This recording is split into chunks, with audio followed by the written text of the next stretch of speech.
Imagina só, agora mesmo pode estar acontecendo um verdadeiro mistério dentro do corpo de um animal. É quase uma história de detetive, sabe? Só que em escala microscópica. O vilão é uma toxina. E as pistas? Bom, as pistas estão escondidas na ciência da toxicologia. E é exatamente seguindo essas pistas que a gente vai mergulhar hoje.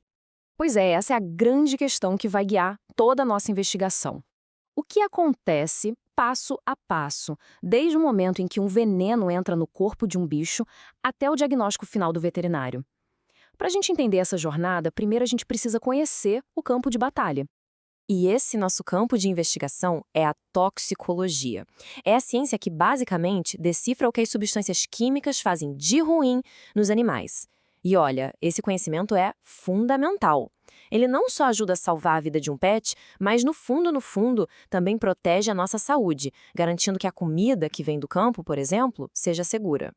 Bom, toda boa investigação de detetive começa como? Seguindo o rastro do culpado, certo? Então é isso que a gente vai fazer. Vamos rastrear a jornada da toxina, ou, no termo técnico do xenobiótico, desde o exato momento em que ela invade o organismo. E essa jornada da toxina tem 4 paradas obrigatórias: absorção, distribuição, metabolismo e excreção.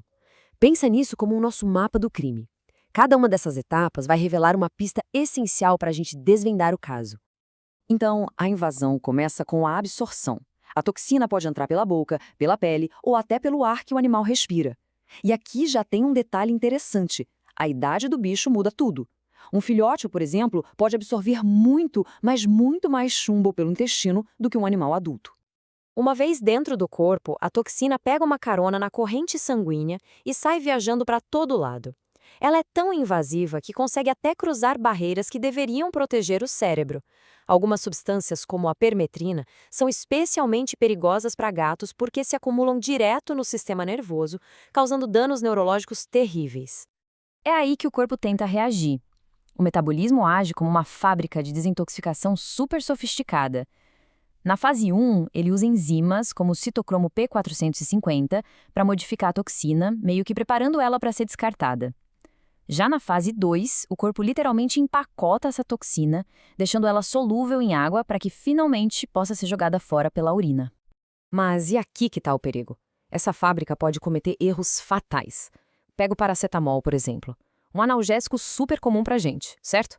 Só que em gatos, o metabolismo dele cria um subproduto que simplesmente destrói o fígado.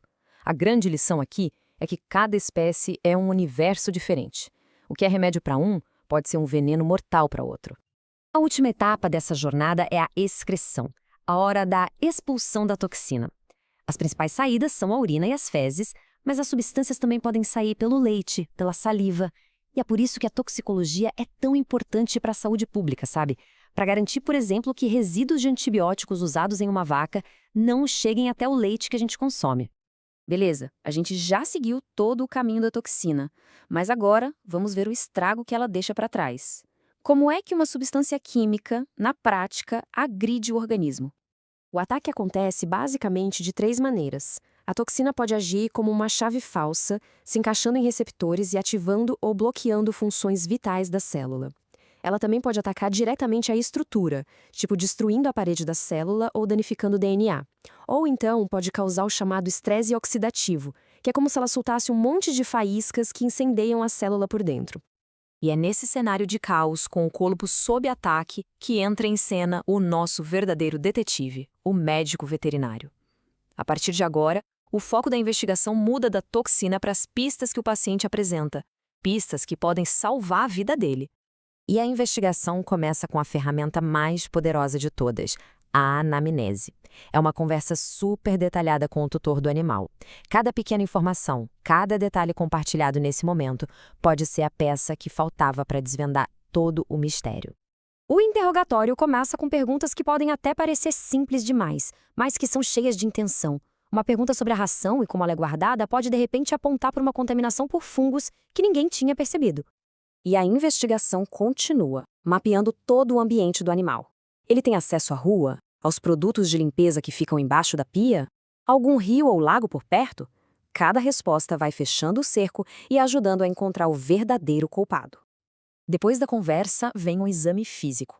E aqui, uma ferramenta é crucial: a escala de coma de Glasgow.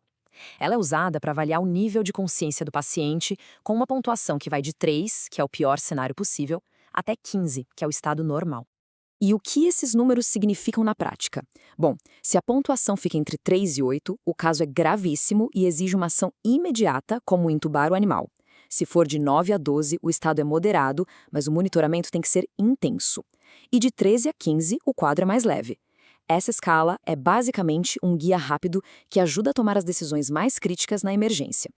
A investigação clínica levanta as suspeitas, mas para ter certeza, para bater o martelo, a gente precisa de provas concretas.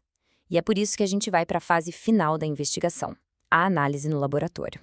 No laboratório, existe um verdadeiro arsenal para identificar a toxina. A espectrofotometria, por exemplo, é super precisa, mas também bem cara. O imunoensaio tem um custo médio e é ótimo para procurar por drogas específicas. Já a cromatografia é mais simples e barata, mas não tão sensível. A escolha da ferramenta certa vai depender das pistas que o veterinário já coletou. Mas olha, não adianta nada ter a tecnologia mais avançada do mundo se a prova do crime, que é a amostra, for contaminada, não é? Por isso, o cuidado na hora da coleta tem que ser absoluto. Usar tudo estéril, identificar direitinho, mandar na temperatura certa. Cada detalhe é decisivo para o resultado final. E as pistas podem estar escondidas em qualquer lugar, no sangue, na urina, em pedacinhos de órgãos. Por isso, escolher a amostra certa é uma decisão estratégica. Muitas vezes é a última chance de encontrar a resposta que pode, finalmente, salvar a vida daquele paciente. Ufa! A gente percorreu a jornada da toxina, viu o estrago que ela faz e acompanhou toda a investigação do veterinário. Entender essa complexidade toda nos leva a uma última pergunta. Agora que a gente conhece o crime por dentro, como podemos impedir que ele aconteça? Como podemos proteger melhor os animais desses perigos que, na maioria das vezes, são invisíveis?